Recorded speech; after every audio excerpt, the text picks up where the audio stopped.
Hello दोस्तों, मेरे channel the true form of fear पर आप सभी का स्वागत है। मेरे इस चैनल पर आपको मिलेगी कई खौफनाक और सच्ची कहानियां। यदि आपके पास भी कोई सच्ची कहानी है तो मुझे मेरे टेलीग्राम या जीमेल पर भेज सकते हैं। मैं आपकी कहानियों को दूसरों तक पहुंचाने की कोशिश करूंगा। और यदि आप मेरे इस चैनल पर पहली बार आए हैं तो मेरे इस चैनल को सब्सक्राइब कर लें और नोटिफिकेशन बेल को भी ऑन कर लें ताकि आप तक मेरी आवाज जल्द से जल्द पहुंच पाए। तो शुरू करते हैं कहानियों के सिलसिले को। तो आज की पहली कहानी, नरक के दरवाजे। यह कहानी एक छोटे से गांव की है जो पहाड़ों के बीच बसा हुआ था।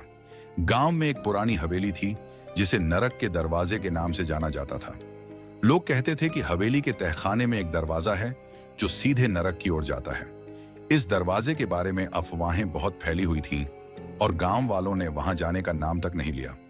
अविनाश और दीपिका दोनों बचपन के दोस्त थे। वे हमेशा नई जगहों पर जाने और रहस्यमय स्थानों की खोज करने में रुचि रखते थे। एक दिन उन्होंने हवेली के बारे में सुनी अफवाहों को चुनौती देने का निर्णय लिया। उन्होंने शर्त लगाई कि वे उस दरवाजे तक पहुंचकर वापस आएंगे जो कहते हैं नरक की ओर जाता है। रात के समय वे दोनों हवेली के पास पहुंचे। हवेली के चारों ओर अजीब सी खामोशी फैली हुई थी, जैसे कोई जीवित ना हो। हवेली का फाटक खुला था लेकिन वहां किसी का पता नहीं था। दोनों ने अंदर प्रवेश किया। हवेली का माहौल बेहद भारी और भूतिया था। जैसे ही वे अंदर गए एक अजीब सी ठंडक महसूस हुई। दीवारों पर लटकी पुरानी तस्वीरें जैसे उनकी ओर घूर रही थीं। अचानक एक दरवाजा बंद हो गया और एक डरावनी आवाज गूंजने लगी, जैसे किसी ने उन्हें चेतावनी दी हो। दीपिका को डर लगा लेकिन अविनाश ने उसे शांत किया। वे दोनों तहखाने की ओर बढ़े। तहखाने का दरवाजा खोलते ही एक अजीब सी गंध आई, जैसे वहां सड़े हुए शव पड़े हों। दीपिका का मन घबराया लेकिन अविनाश ने कहा, बस एक बार अंदर जाकर देख लेते हैं, फिर लौट चलेंगे। तहखाने के अंदर उन्हें एक पुराना और सड़ा हुआ दरवाजा दिखा। उस दरवाजे के ऊपर कोई अजीब सा निशान था, कुछ जलते हुए चिन्ह, जैसे किसी ने वहां आग लगाई हो। दीपिका ने कहा, यह क्या है? मुझे नहीं लगता हमें यह दरवाजा खोलना चाहिए। लेकिन अविनाश ने दरवाजा खोलने का फैसला किया। जैसे ही दरवाजा खुला एक तेज हवा का झोंका आया और दरवाजे के अंदर से एक घना अंधेरा निकला। वह अंधेरा इतना घना था कि वे कुछ नहीं देख पा रहे थे। अविनाश ने दीपिका से कहा, यह सब केवल अफवाहें हैं, डरने की कोई बात नहीं।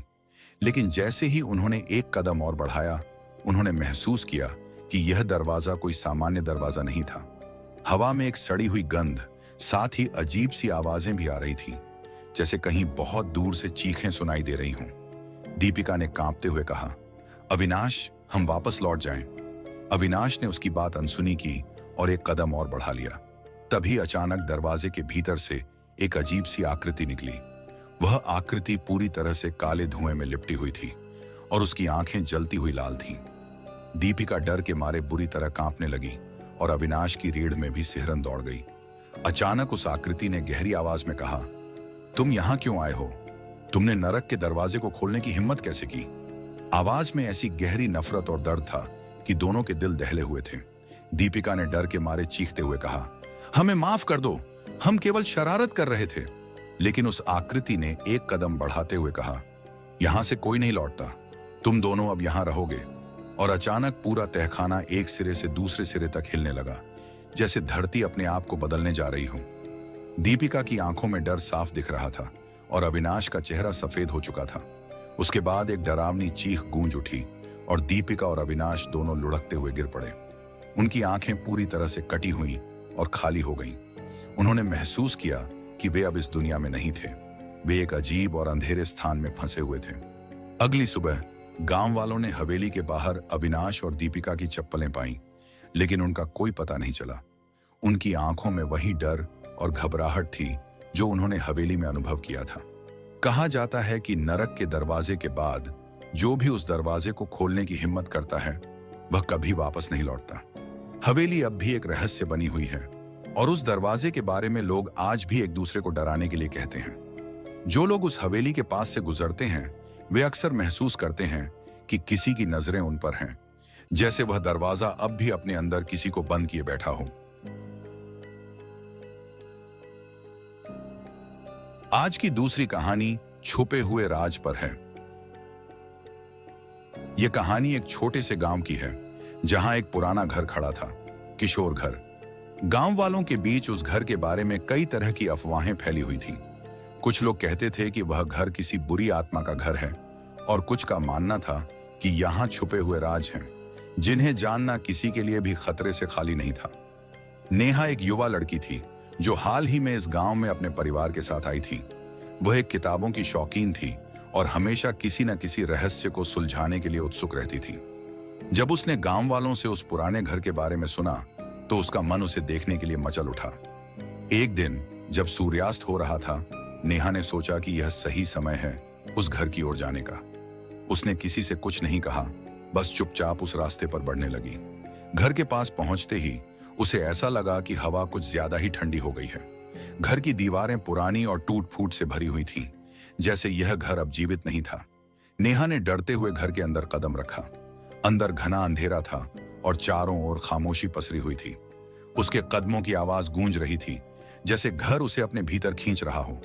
दीवारों पर उकेरी गई पुरानी तस्वीरें, पुराने लकड़ी के फर्नीचर और सूखे हुए फूल, ये सब देखकर नेहा को ऐसा महसूस हुआ कि घर में कुछ तो था जो उसे देख रहा था। उसने कैमरा निकाला और घर के अंदर की कुछ तस्वीरें लेनी शुरू कर दी। तभी उसके कानों में धीमी धीमी सर्द चीखें सुनाई दी। यह आवाज इतनी धीमी थी कि पहले तो नेहा ने सोचा कि यह बस उसके दिमाग का खेल हो सकता है, लेकिन जैसे ही वह आगे बढ़ी, चीखें और तेज होने लगी। अब उसे यह साफ साफ सुनाई देने लगी, जैसे किसी की दर्द भरी चीखें घर की दीवारों से आ रही हों।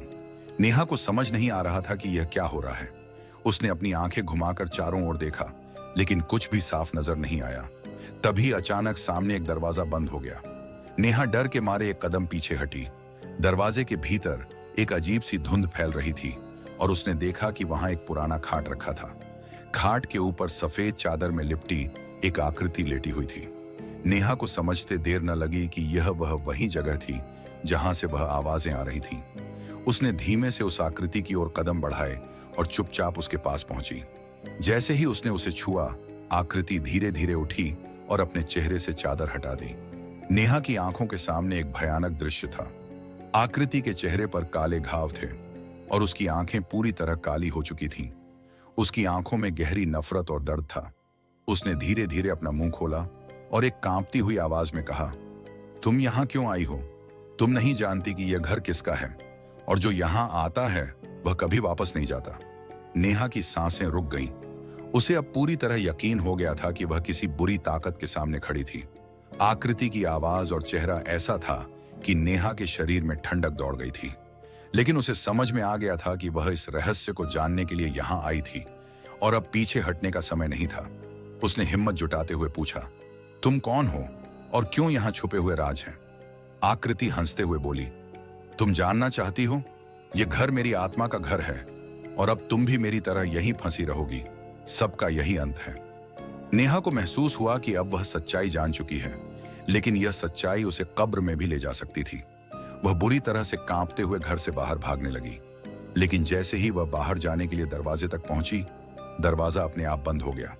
घर में घना अंधेरा था और चीखें अब भी गूंज रही थीं। नेहा को यह एहसास हुआ कि वह इस घर से बाहर निकलने के लिए किसी तरह की लड़ाई लड़ रही थी। उसे महसूस हुआ कि घर की दीवारें अब उसे घेर रही थीं।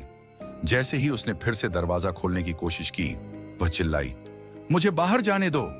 लेकिन किसी ने उसकी आवाज नहीं सुनी। अचानक एक तेज धमाका हुआ और नेहा को ऐसा लगा कि घर के भीतर कुछ टूट गया। चीखें अब इतनी तेज हो गईं कि उसकी आंखें धुंधली हो गईं। उसकी पूरी शरीर में ठंडक छा गई और उसने महसूस किया कि उसे बाहर जाने का कोई रास्ता नहीं था। अगली सुबह गांव वाले घर के पास से गुजर रहे थे। उन्होंने देखा कि घर में दरवाजा खुला था, लेकिन अंदर कोई नहीं था। सिर्फ पुरानी तस्वीरें और सूखे फूल बिखरे हुए थे। नेहा का अब कोई पता नहीं चला। कहते हैं कि उस घर के अंदर छुपे हुए राज कभी किसी ने नहीं जाने, और जो भी उस घर में घुसा वह कभी बाहर नहीं आया।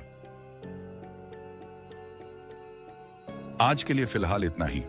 यदि आपने मेरे चैनल को सब्सक्राइब नहीं किया तो जल्दी से कर लें और जुड़े मेरे साथ। मिलते हैं किसी और रात को किसी और की कहानी के साथ।